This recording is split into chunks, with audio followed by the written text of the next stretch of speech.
everyone, welcome to our channel Real Search Education. In this video, we will see 12 सबके लिए भोजन lecture number 3.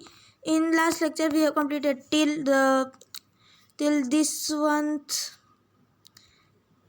all paragraphs. In this lecture, we will start from new paragraphs.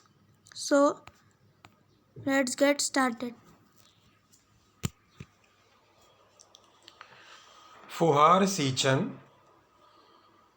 फुहार सींचन विधि में छोटे बड़े फव्वारों द्वारा फसलों पर पानी का छिड़काव किया जाता है। संलग्न चित्र में आप फुहार सींचन देख रहे होंगे। उसके बाद है जानकारी प्राप्त करो। पहला, ज्वार के 2 सुधारित बीजों के नाम। दूसरा, किसान मोट का उपयोग करने के लिए किसकी सहायता लेता था। और तीसरा, आजकल ज़मीन के अंदर का पानी किस प्रकार उछीलते या बाहर निकालते हैं। अगली हमारी मुख्य हेडिंग आती है खादे। कौन सी हेडिंग है? खादे या खाद। खेत में बार बार एक ही फसल लेने पर उसकी उत्पादकता क्रमशः घटती है। इसलिए मिट्टी में खादें मिलाकर हमें मिट्टी की उत्पादकता बढ़ानी पड़ती है। इससे फसलों को उपयुक्त पोषक पदार्थों की पूर्ति होती है। खादों के 2 प्रकार हैं। पहला प्राकृतिक खाद तथा दूसरा रासायनिक खाद या उर्वरक है। तो अगर आप खेत में एक ही प्रकार की फसल उगाएंगे लगातार, तो भी क्या होगा, उसमें जो मिट्टी की जो उर्वरकता है, उत्पादकता है, वो कम हो जाएगी। अगर आप अदल बदल करके फसलों को खेतों में लगाएंगे तो मिट्टी की उर्वरकता भी क्या होगी, अच्छी बनी रहेगी और उत्पादन भी अधिक होगा। खाद फसलों को इसलिए दिया जाता है ताकि जो उत्पादकता है वो बढ़ जाए। कभी कभी तो उत्पादकता खादों को देने की वजह से दुगना और तिगुना भी हो जाती है। खाद के 2 प्रकार हैं, एक प्राकृतिक खाद और दूसरा रासायनिक खाद। प्रकृति में उपलब्ध खरपतवार और गोबर का उपयोग करके प्राकृतिक खादें प्राप्त होती है। प्राकृतिक खाद में जो भी कूड़ा करकट, गीला जो कचरा होता है वो, और खरपतवार गोबर का उपयोग करके प्राकृतिक खाद बनाई जाती है। रासायनिक खादों का अर्थ है कृत्रिम खादें। इन खादों में खेती के लिए उपयोगी विभिन्न रासायनिक घटकों को निश्चित अनुपात में मिश्रित किया जाता है। रासायनिक खाद कृत्रिम खादें हैं। इसमें विभिन्न प्रकार के घटकों को, रासायनिक घटकों को निश्चित अनुपात में मिश्रित किया जाता है। पुराने समय में खेती की विधि में गोबर की खाद, लेंडी की खाद, जैविक खाद और कंपोस्ट खाद जैसी प्राकृतिक खादों का उपयोग किया जाता था। परंतु उत्पादन में शीघ्रता तथा अधिक वृद्धि लाने के लिए उपयोग में लाई जाने वाली रासायनिक खादों के उपयोग से होने वाली हानियां ध्यान में आने लगी। रासायनिक खादों का अनियंत्रित उपयोग करने पर अतिरिक्त खादें मिट्टी में ही बची रह जाती है। इससे ज़मीन की उत्पादकता कम होती है। ऐसी ज़मीन में धान्य उत्पादन घट जाता है। तो पुराने समय में किसान द्वारा जो गोबर की खाद या प्राकृतिक जो खादें होती थी, इनका उपयोग किया जाता था, लेकिन कालांतर में उत्पादन को बढ़ाने के लिए रासायनिक खादों का उपयोग किया जाने लगा। बाद में मनुष्य और लोगों को पता चला कि ये रासायनिक खादें शरीर के लिए अच्छी नहीं है। इसलिए आज बाज़ार में जो कंपोस्ट खाद या फिर जैविक खाद, प्राकृतिक खाद की जो उत्पादकता है, जो भी उसके सामान है, चाहे वो अनाज हो, फल हो, सब्जियां हो, उसकी मांग अधिक है और उसकी बाज़ार में कीमत भी अधिक मिलती है। और प्राकृतिक खादों से तैयार हुए अनाज, फल, सब्जियां खाने से हमारी सेहत भी अच्छी रहती है। इसलिए हमें प्राकृतिक खादों द्वारा तैयार किए हुए फल, सब्जी और अनाज ही खाने चाहिए। नेक्स्ट अगले पेज पे देखिए। खेती के लिए पानी का अधिक उपयोग करने पर भी जमीन क्षारयुक्त अथवा खारी होती जा रही है। जिस भाग में पानी पर्याप्त मात्रा में उपलब्ध है उन स्थानों पर क्षार युक्त जमीन का अनुपात बढ़ा हुआ है दिखाई देता है। उदाहरण बाढ़ वाले क्षेत्र में आसपास की ज़मीनें, नदी तट की ज़मीनें इत्यादि।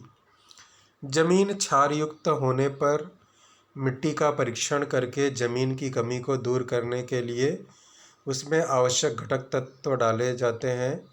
ऐसा करने से ज़मीन की उत्पादकता में वृद्धि होती है, परंतु इसमें समय और पैसों की बर्बादी होती है।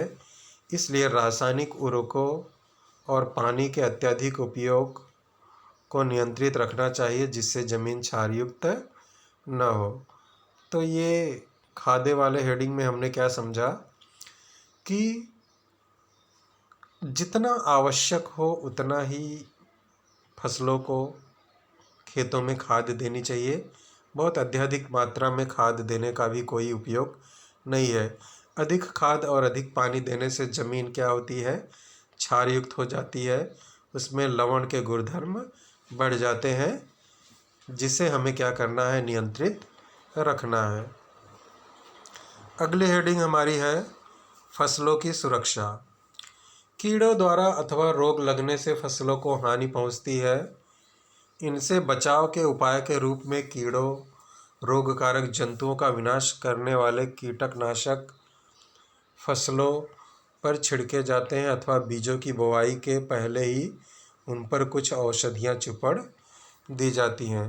तो फसलों की सुरक्षा करने के लिए किसान क्या करता है, विभिन्न प्रकार के कीटनाशक छिड़काव करता है और बीजों की बुवाई करने से पहले ही उस पर कुछ औषधियाँ चिपड़ देता है, जिससे फसलों की क्या हो जाती है, सुरक्षा हो जाती है। अगला है अनाजों का भंडारण। तो जिस प्रकार किसान फसल की बुआई, जुताई, गुड़ाई, निराई करता है और अनाज तैयार होता है, उससे भी महत्वपूर्ण का कार्य होता है अनाज तैयार होने के बाद उसका सही स्थान पर भंडारण करना। खेती के उत्पादनों में वृद्धि लाने के साथ साथ खेतों से प्राप्त अनाजों का ठीक ढंग से भंडारण करना भी उतना ही महत्वपूर्ण है। अनाजों के भंडारण के लिए कौन कौन सी विधियों को उपयोग में लाते हैं, ऐसा प्रश्न आपसे पूछा गया है। किसान खेतों से मिले अनाज को धूप में सुखाकर बोरों में भरते हैं। ये बोरे घर अथवा बिक्री के बाद गोदामों में या दुकानों में ही अधिक संख्या में रखे जाते हैं। भंडारित अनाज का विनाश दो प्रकार से होता है। एक, कीड़े, चींटियाँ, चूहे, घुस द्वारा अनाज का अत्यधिक विनाश होता है। नम या तर और वायुरोधी स्थान पर अनाज संग्रह करने से उसमें फफूंदी लग जाती है और वह खाने योग्य नहीं रखता। यहाँ अनाज के गोदाम का आपको चित्र दिख रहा है। कीड़ों तथा चींटियों का उपद्रव से आज अनाज की सुरक्षा के लिए अनाज के संग्रह वाले स्थान पर उपयुक्त दवाओं का छिड़काव करते हैं अथवा अनाज के भंडारण के चारों ओर फैला देते हैं। अनाज के भंडार में नीम की पत्तियां भी मिला देते हैं। बाजार में अनाज के भंडार में रखे जाने वाले संरक्षक रसायन भी मिलते हैं। उनकी गंध के कारण अनाज में कीड़े नहीं लगते। अनाज का संग्रह करने वाली जगह को पर्याप्त शुष्क रखते हैं, जिससे अनाज में फफूंदी न लगे। साथ ही यह सावधानी भी रखते हैं कि उस स्थान पर हवा का आना जाना होता रहे। तो इसमें क्या बताया है अनाजों के भंडारण में कि किसान क्या करता है, विभिन्न प्रकार के जहाँ भंडारित जगह होता है उसको अनाजों को धूप में अच्छी तरह से सुखाकर बोरियों में भरकर सिलकर, और जहाँ से धूप भी आती रहे और हवा भी पास होती रहे, ऐसी जगह पे वो अनाजों का भंडारण करता है। प्रायः देखा गया है कि कीड़े, चींटियाँ, चूहे, घुस ये अनाज का विनाश करते हैं, और अगर नम वाली जगह रहेगी तो वहाँ पे अनाजों में फफूंदी लगने की संभावना रहती है। और अनाज के भंडारण में नीम की पत्तियाँ बहुत ही लाभकारी होती हैं। उसकी गंध के कारण अनाज में कीड़े नहीं लगते हैं। तो इस प्रकार किसान क्या करता है, अपने अनाजों का भंडारण करता है। ये नीम की पत्तियों का भी चित्र आपको दिखाई दे रहा है। So that much only for this lecture. In next lecture we will see the next page number 69 for 61 for this particular lesson. So till then, goodbye.